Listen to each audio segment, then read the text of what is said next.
Hi folks, I'm P.A. Morand and welcome to the Physical Education Podcast, where we're going to be exploring all aspects of overcoming chronic back pain with a mind-body approach. So today I'm going to be looking at popular joint pain and joint health supplements and detailing their flaws, as well as suggesting some better alternatives and giving you some food for thought so that you can better navigate the confusing and overwhelming world of supplements. So just to give you a bit of a background and to frame my point of view, I worked in a health food shop for 7 years. We got a lot of training it was just part of the job. We had to be trained on the different supplements and all the knowledge, and there were levels to it. And while this was going on, I was also studying physical therapy, and I was dealing with my own chronic pain for years. So I was investigating all of these things independently and coming to my own conclusion. So over several years I came to become very knowledgeable in the area of supplements in general. And over the years of working in this shop, I bought into all the claims, and because I tried so many of the supplements, I was learning about these things from the job, and I spent tons of money trying all the different things, and I eventually, after all that, came to the conclusion that probably 99.99999 times infinity % of supplements available are either a waste of money, or in some cases they actually have a net negative effect on your health. And if you're looking for a short answer to this discussion and you don't really feel like listening to this whole podcast, I would say just don't bother with any supplements. There are very few that are actually worth it, and any that are worth it can generally be gotten from nutritional sources. So if you're stuck for time, that's the answer. Don't bother. They're not worth it. They're a waste of money.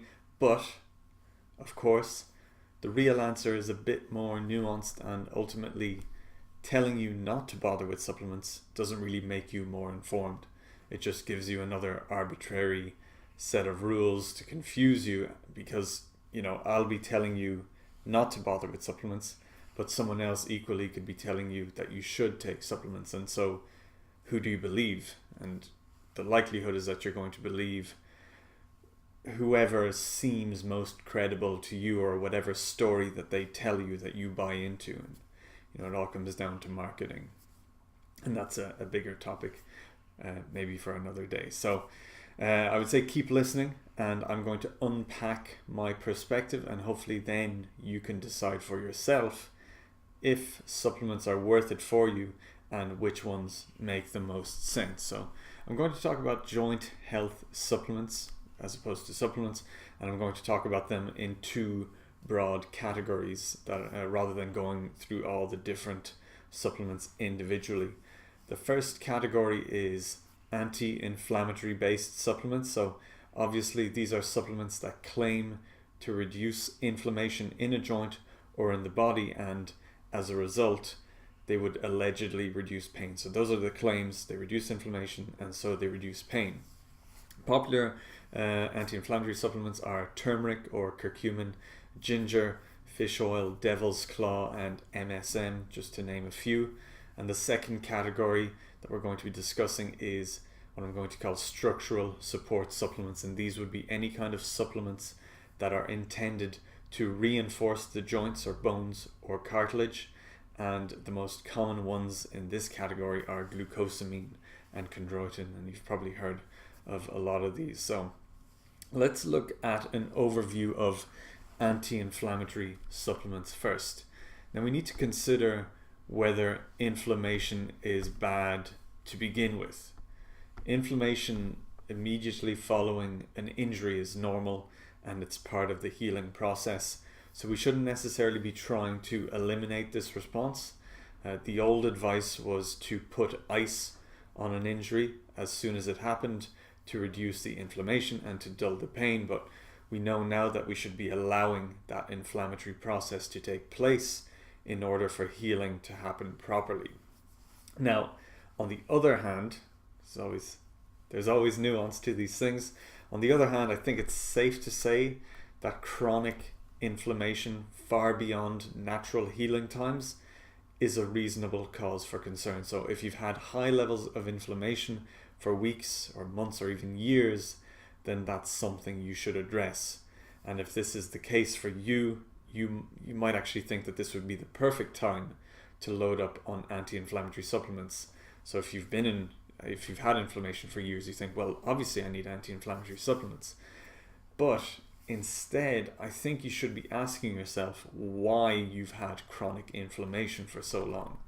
And the answer is probably not because you're deficient in turmeric or ginger extract or devil's claw capsules. These aren't essential nutrients.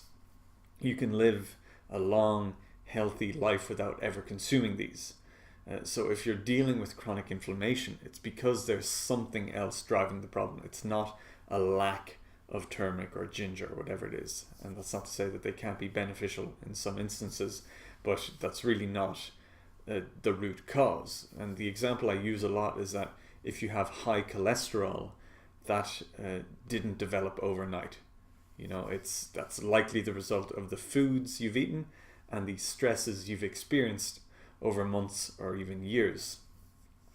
Taking a tablet to reduce your cholesterol doesn't change the environment and actions that produce the high cholesterol. So in this same way, anti-inflammatory herbs and supplements aren't solving the root cause. They're just momentarily reducing the inflammation without affecting where that inflammation is coming from. And of course, you're free to do that. You're free to take an anti-inflammatory supplement instead of looking deeper. But you have to accept, if that's what you're going to do, you have to accept that if you want to resolve the root cause of the problem once and for all, you need to look beyond such short-sighted interventions such as anti-inflammatory supplements. So now let's look at the second category of supplements, the structural support supplements. These kinds of supplements claim to reinforce the joints and the bones and the cartilage, leading to their repair, and consequently, the claim would be that they reduce pain. So they rebuild the joint, and as a result, they reduce pain. Now, the first problem with this is that pain science research has repeatedly shown that damage to a joint is not proportionate or even directly related to pain. So what this means is that you may have joint degeneration of the spine, but this is no guarantee of pain. And if you are in pain, there's no guarantee that the degeneration is the cause of that pain. And this is summed up nicely by this quote by Dr. Derek Ochiai. I'm not sure if I'm pronouncing his name properly, but the quote is, "MRIs are just anatomic pictures of structures. They do not tell me if someone is having pain from MRI findings. I tell patients that it's similar to having your portrait taken. The picture just shows what you look like, not how you're feeling." And that really sums it up quite nicely. It just shows you the structure. It shows you someone's face. You can't infer what someone is feeling. Obviously you can read emotions, but if you just take a portrait, if you just take a picture of a joint resting, it doesn't tell you anything. It doesn't tell you whether there's pain or not. And in spite of all this research that we have now, we're still sold this purely biomechanical model of pain, where basically our structure is causing the pain and joints are grinding and deteriorating, and that's leading to pain. And this model with this model in mind, it's actually very easy to sell you a pill, to sell you a potion, and to sell you a procedure that you need to solve the problem. And I think that's part of the reason why this narrative persists. And when I was working in this health food shop, what I saw a lot was that people would be in pain and they would go to their doctor and get an X-ray or an MRI, and then based on what was seen on their scans, they decided, or in some cases they were advised, to take glucosamine or some other random supplement as a solution. And what ends up happening is these people take these things for months or for years. They're paying 30, 40, 50 euro a month, maybe more, for years, and that adds up. And again, it's nothing wrong with spending that money, but if it's completely pointless and if you're being sold lies, then that's the issue. So the supplement industry is very, very profitable, and it's based on so many questionable narratives and beliefs, and so we really need to pick that apart. And now the second major issue with structural support supplements is that they ignore the deeper self-organizing mechanisms of the body. Now, they claim to provide specific building blocks for the body to repair joints, but the problem is that your body should be producing these on its own already. Your body regenerates its joints and bones on its own, or it's supposed to, and if it's not doing this already, it's because it doesn't have the energy to do it. And this was really well explained by Jay Feldman in the last episode on depression, where he used the analogy of a house to explain energy deficit and how energy deficit drives physiological stress. So the analogy he used, he explained that your ability to produce energy is like the fire or the heating system for the house, and it requires fuel and then the ability to convert that fuel into heat. And when there is insufficient fuel being provided, the body has to start using other things to heat the house to compensate. And so in this example, the house would start burning the furniture and breaking down its own structure in order to keep feeding the fire. And this is essentially physiological stress. When your body doesn't have an adequate fuel source and it starts breaking down its own tissues to survive, and this quite literally happens when you have high levels of stress hormones like cortisol and adrenaline. You start to break down your muscle tissue and eventually organ tissue in order to produce energy, because your body is surviving, and this is the root cause of a lot of these issues. So when our joints are degenerating or our injuries aren't healing properly, or even if pain is persisting, it's because the body is stuck in this state of physiological stress. It's breaking itself down to survive, and throwing glucosamine into the mix doesn't change this. It's like worrying about decorations and a nice chandelier for your house when you don't even have the foundation built, or walls, or electricity, or heating, or even plumbing.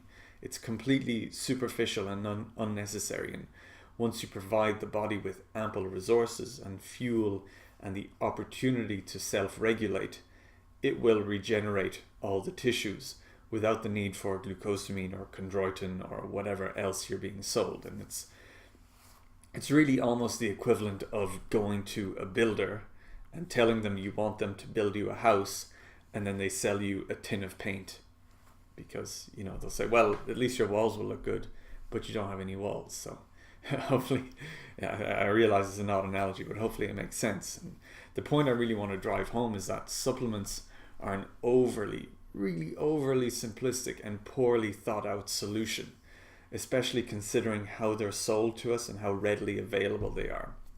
There's 20 million varieties of things that are meant to suit every single person ever, and it's ridiculous once you really start thinking about it. And so far I've only really focused on the flaws in reasoning behind taking joint supplements. I haven't really discussed their individual drawbacks, because there are flaws within certain supplements. So I've just focused on how short-sighted they are, and that they rarely, if ever, will solve the root cause of the problem. And if you're listening to this kind of information, if you're following me, then you know that my focus is very much on the root cause. And if you're interested in this, then your focus should be on the root cause, real lasting solutions. So what they're doing is they're ignoring the chronic physiological stress, which is the root cause. So if we're going to address that, we need to look at the foods you're eating. We need to look at the nutrients that are provided by those foods, and then we need to look at your ability to actually digest these properly and create energy from them. And then, so that's the first part, then you need to look at the individual combination of physical, mental and emotional stressors you are under. And if this stuff isn't taken care of, if this stuff isn't working at the most fundamental level, then most other things are not going to stick. They're not going to work unless there's a foundation to build from.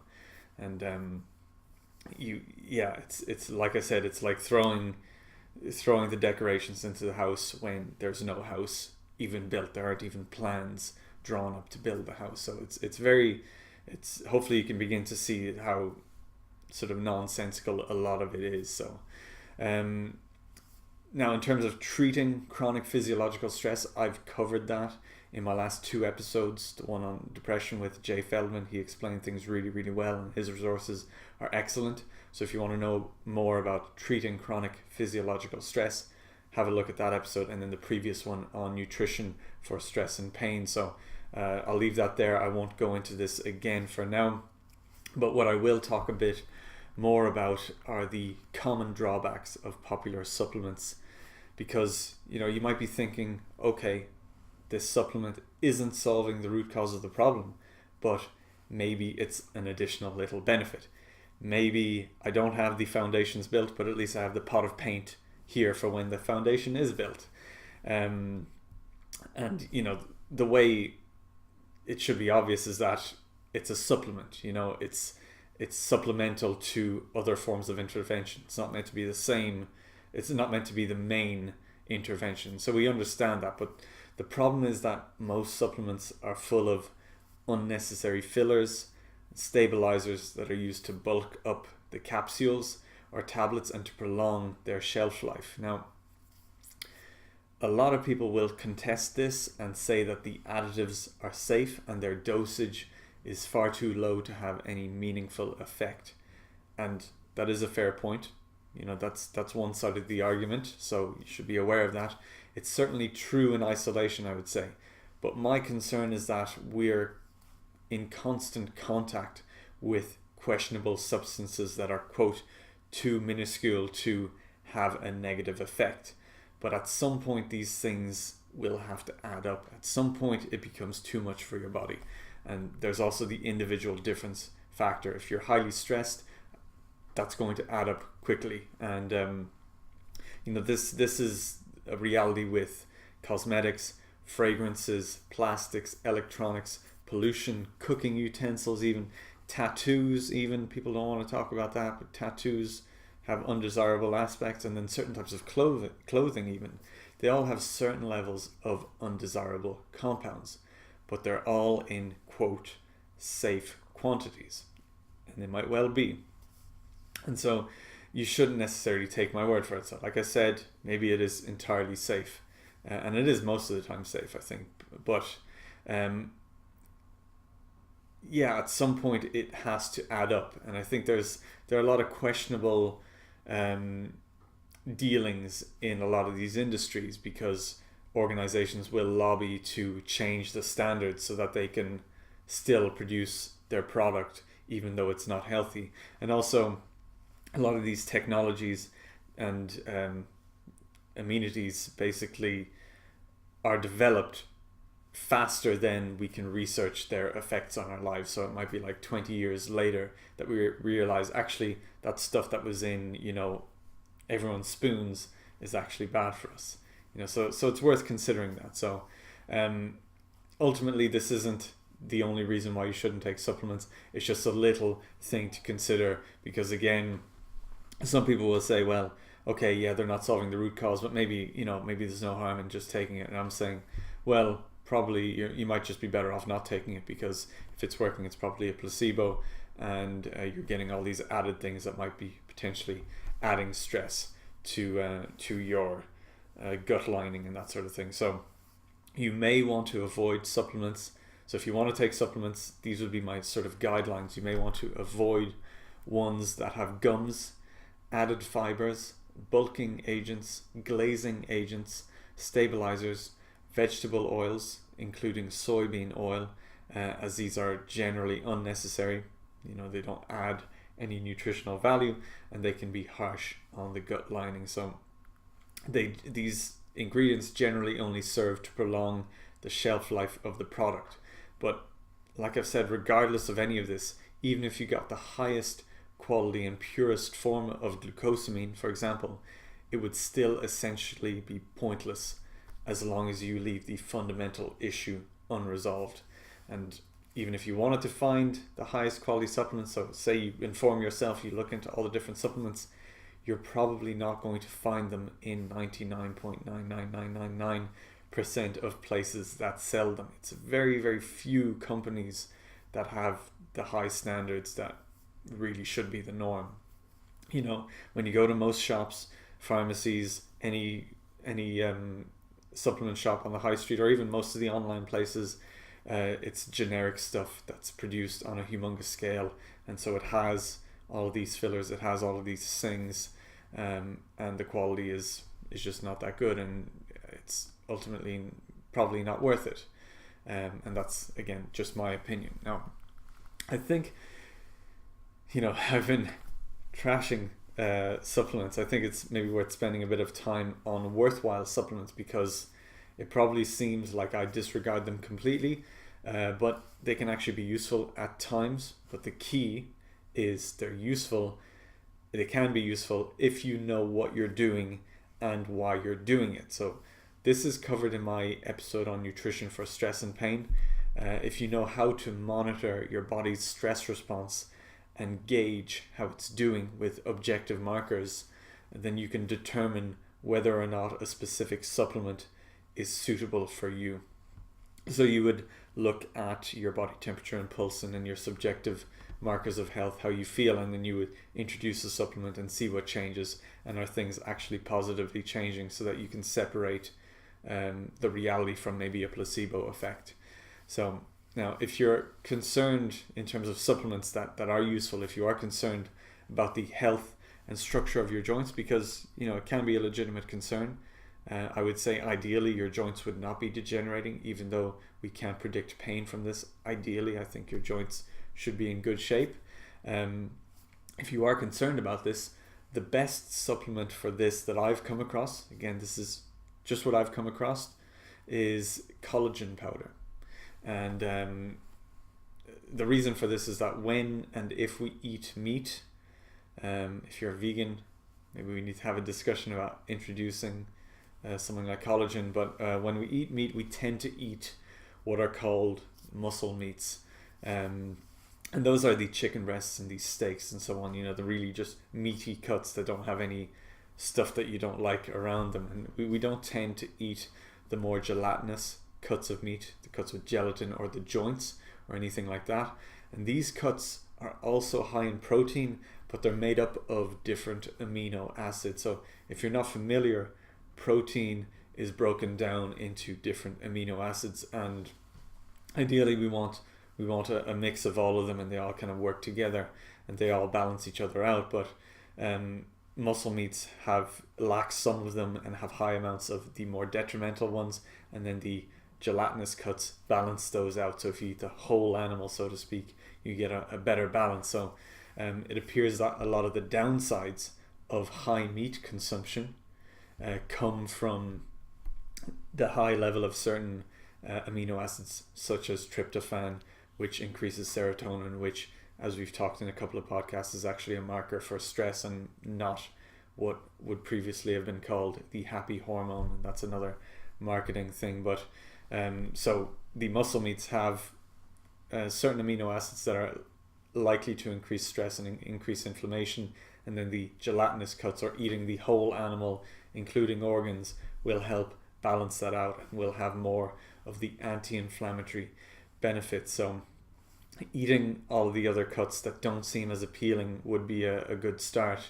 And so the consumption of these will help with the physical repair of your body in a very direct way, and it can also help with the repair of your gut lining, which is likely in need of attention if you've been chronically stressed. And it's the same way that if go to talk to a bodybuilder, the average bodybuilder or someone building muscle, they're going to eat meat, they're going to eat the muscle of the animal in order to build their muscles. And obviously there's more to it, but that's a fairly reasonable approach. And in this way, with collagen, what we're eating is the connective tissue of the animal, and that will help in a very direct way to build up our own connective tissue. And this is what sort of distinguishes this from the average supplement, is the dosage. When we're eating things like collagen, we're eating gelatinous cuts of meat, we're getting several grams, 5, 10, 15, 20 grams of this collagen protein, and that's that's a significant amount that's actually going to help to build up the joints, whereas so many supplements, you're taking a gram or two of a substance that's, that's really not that necessary. And even when what I found when working in the health food shop was that sometimes I would convince people, yeah, collagen would be the right way to go, but you then had to take like 10 tablets to get the effect, because you need to get something like 10 grams to get the effect, and that would be off-putting to people, because we have this warped idea that everything we need can be fit into this tiny pill. So again, just something to consider. So again, this is only my personal experience, but I've personally found the use of collagen to be beneficial because it's easier than preparing these cuts of meat, getting the gelatinous cuts. It's easier to get the powder, add it into a drink, and it dissolves easily, and it essentially has no taste. And really what I like about collagen versus any other supplement, again, once you're getting enough doses and you're getting good quality collagen, is that it fits into this broader understanding of pain, where it helps to reduce physiological stress. It's not just building up the joints, it's reducing inflammation, it's reducing physiological stress. And if you want to know more, again, like I said, this is my personal experience, but there is a fair bit of research behind this and resources. So I've included some further reading on the topic if you want to learn more, and that will be in the resources section. And that's pretty much it in terms of recommendations.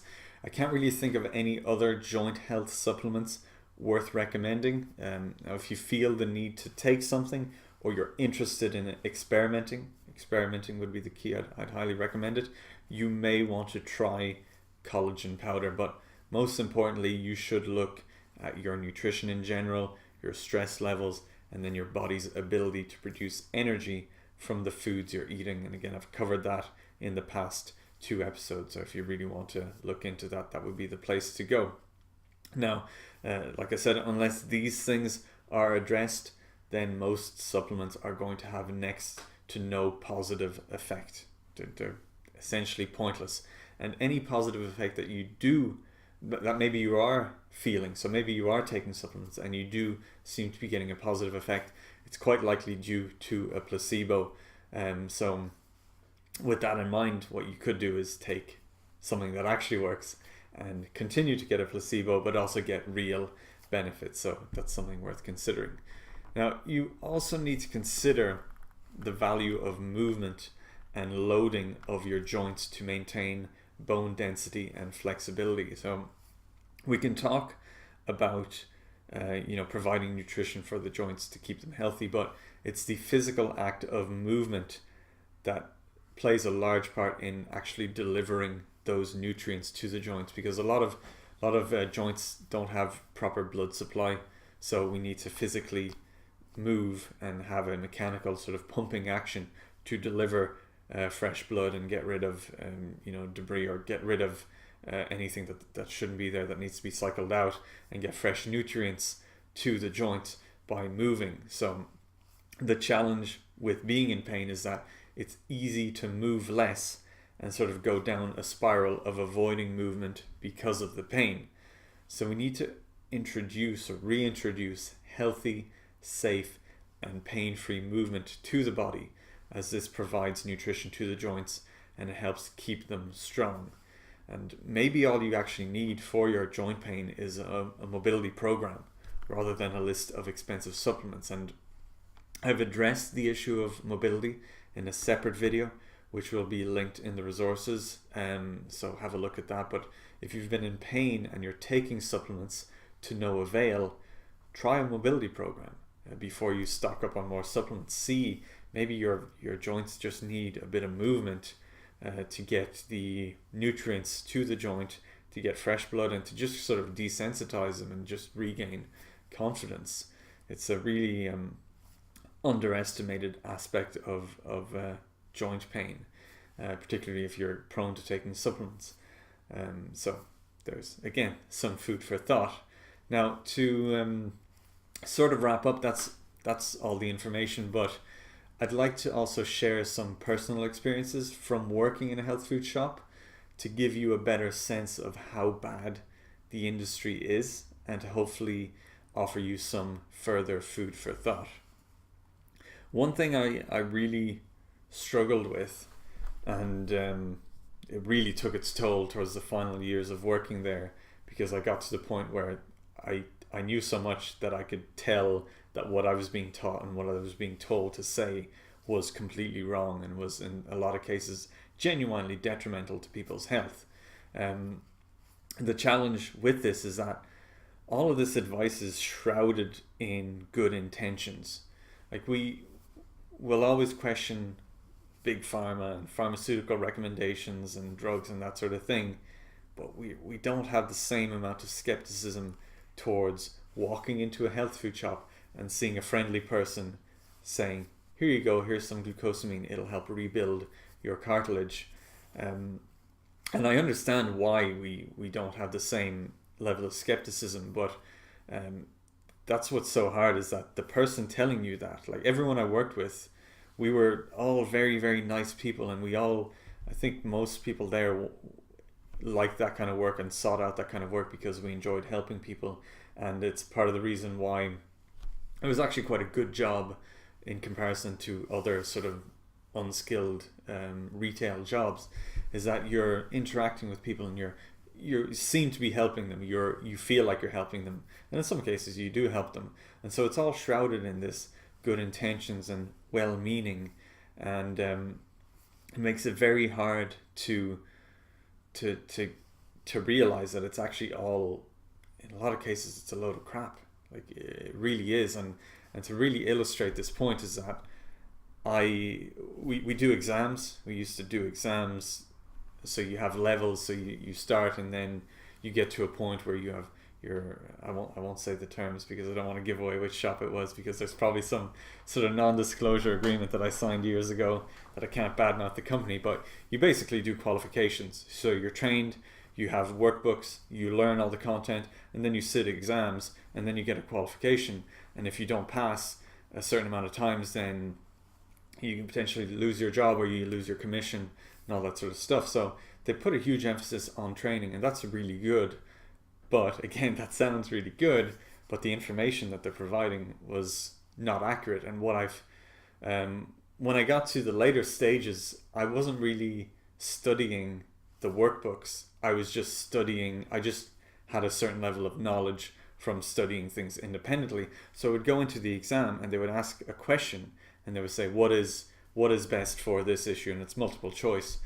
And I would pick what is factual as the answer based on research, based on all the available nutritional information, but that wasn't the answer they wanted. According to them, this other thing was the answer, because that's what's in the workbooks and because that's what they're pushing.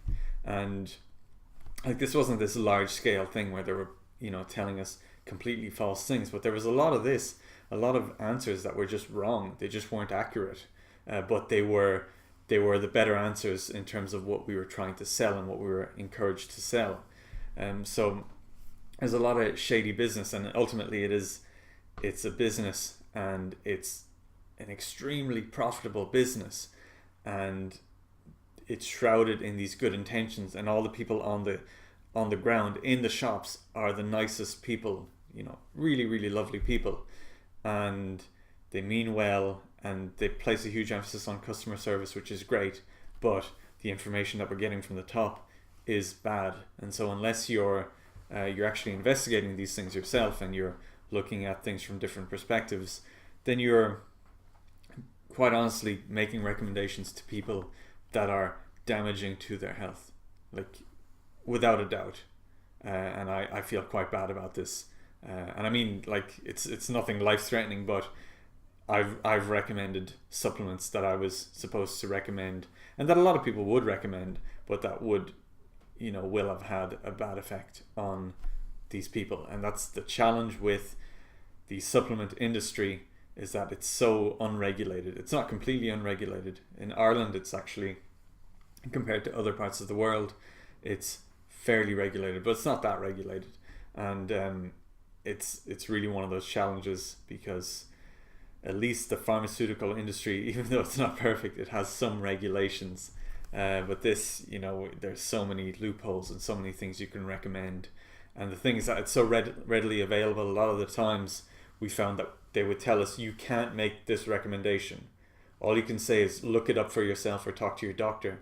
But we're still selling the stuff, and you don't need a prescription, you don't need anything. So, and to be honest, I'm all for that. I'm all for people being able to buy whatever they want and taking the responsibility for themselves. But it's tough when there's so much bad information out there, and people are probably never going to know what the accurate information is unless they spend years investigating this stuff themselves. So the whole thing is a bit of a mess, and it's all very questionable. So yeah, that's one of those tough aspects of the job, and really eye opening to the level of deception I think that there is in that industry.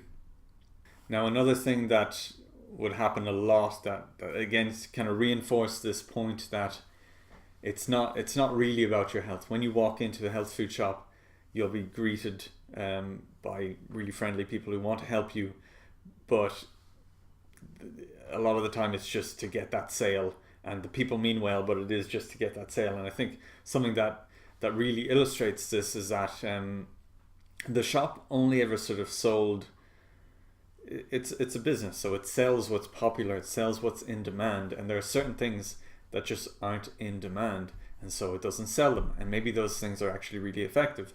And I got to a point where I just, like, I didn't care about selling what I was told to sell. I was interested in just genuinely helping people. So what that resulted in is a lot of times people would come in and say, I want this, and I'd say, okay, well, you can't get that here, so go to this website, go to this shop down the road, or do something else. And I would basically be sending people elsewhere, which is understandably a big no-no if you're running a business. You don't send someone to another business, you don't send someone to a competitor. But again, this wasn't my business, and it was I couldn't deal with selling people stuff that was bad for their health or just plainly a waste of money.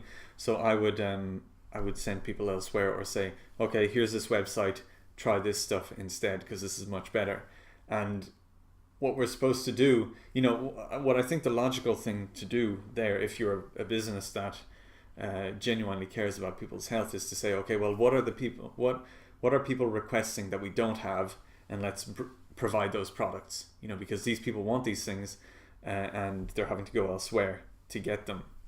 That's not the policy. I mean, they do bring in things based on demand to a certain extent, but the policy in that moment is to switch sell, to say, oh, you want that, try this instead. And you're supposed to do some mental gymnastics and spin it so that this product is actually going to be the thing that they need. So the really common one was people come in with joint pain, and I'm starting to recommend things like collagen, and we didn't sell a collagen powder because realistically you need collagen in a powder form because of the dosage, unless you want to take 10 or 20 tablets per day, and if they're in tablet form they're full of crap that probably doesn't need to be there. So I was routinely recommending people go elsewhere, and because we sold collagen tablets, but it just wasn't good enough, and it wasn't a good enough product. So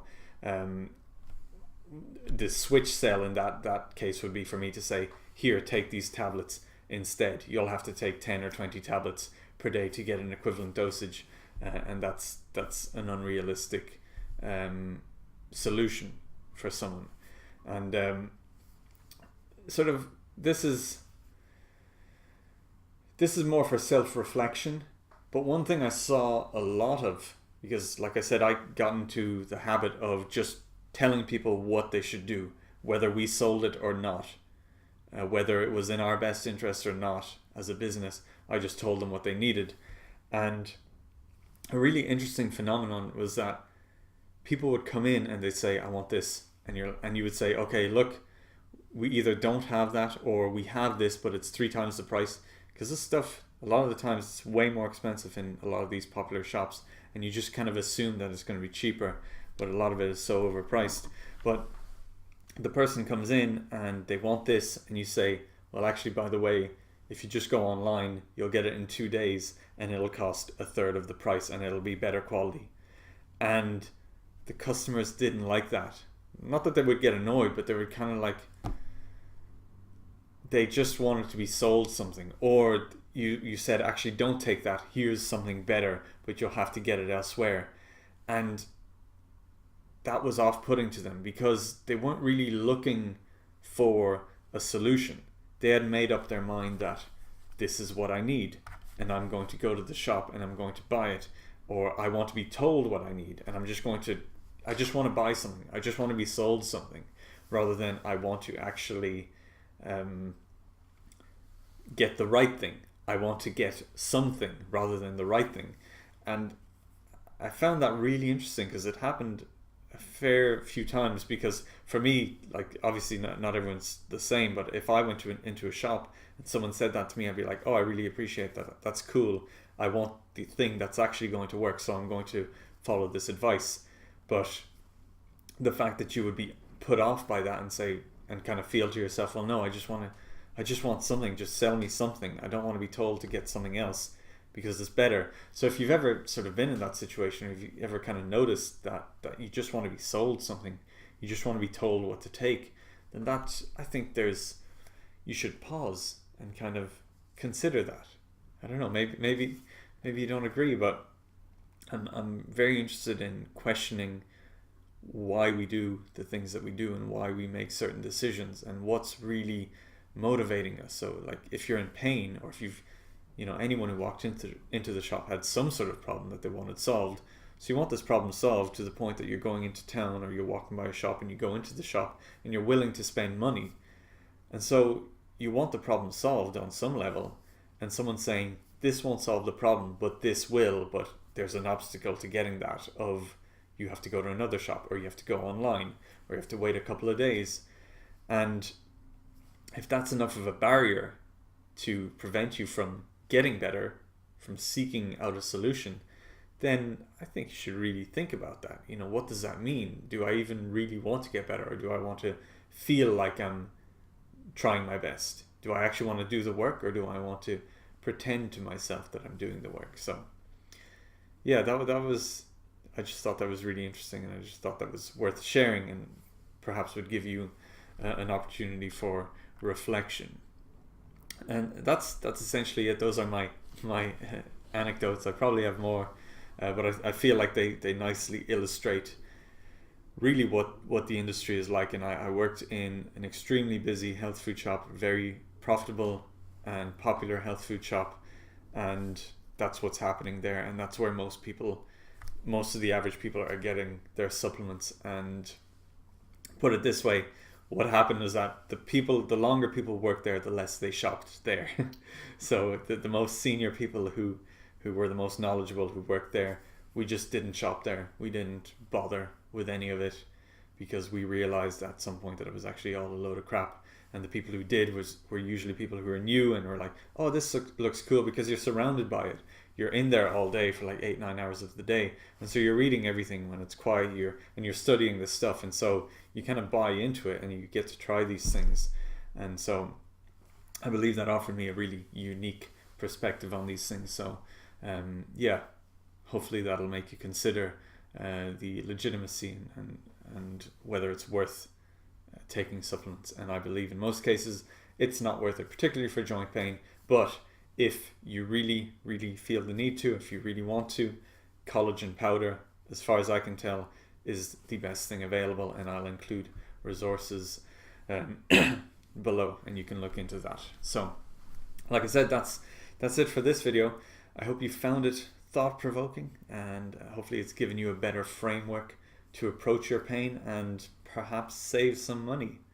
Because people spend a lot of money on supplements, and so perhaps now you might feel confident in just ditching the supplements and maybe looking at things differently, and maybe spending more money on your food shopping and getting better foods and all that sort of stuff, or more food. So that's, some people worry about spending more money on their food, but maybe if you're already buying supplements, maybe ditch the supplements, and now you've got more money for high quality food that's going to have more of a beneficial effect. So If you have any questions, please get in touch. If you want to talk about specific supplements or brands, let me know. Like if you're taking something and you want me to share my thoughts on that, let me know. Like I said, I didn't want to go too deep into all the individual supplements because there's just 20 billion different ones and they're all different and they're all much the same in some ways. But really the point I wanted to drive home is that even the finest supplements are a superficial intervention at best when it comes to joint pain. So when it comes to other health issues, I think supplements can be more beneficial, more useful, and there are more options that are worthwhile. But very much when it comes to joint pain, they're mostly worthless or superficial and short-sighted at best. So that's it. Thank you so much for watching. Be sure to share this with anyone who needs it, and to follow the Back Pain Coach on YouTube, on Instagram, on Facebook, and even on Pinterest. It's probably sort of pointless, but if you're on Pinterest, you can find me there, and you see pictures of these podcasts. So make sure to follow those to stay in the loop for future content. I'm also going to be opening my my next intake for my complete back pain 8-week online course that's going to be opening in the next couple of weeks, so be sure to check that out. And if you've been in pain for too long, and in spite of your best efforts, so you're in pain but you're trying your best, this course will get you out of pain in 8 weeks or less, or your money back, and that's my money back guarantee. So you should check that out if you're ready to take action. But thanks again for watching, thanks again for listening, and have a great day. See you.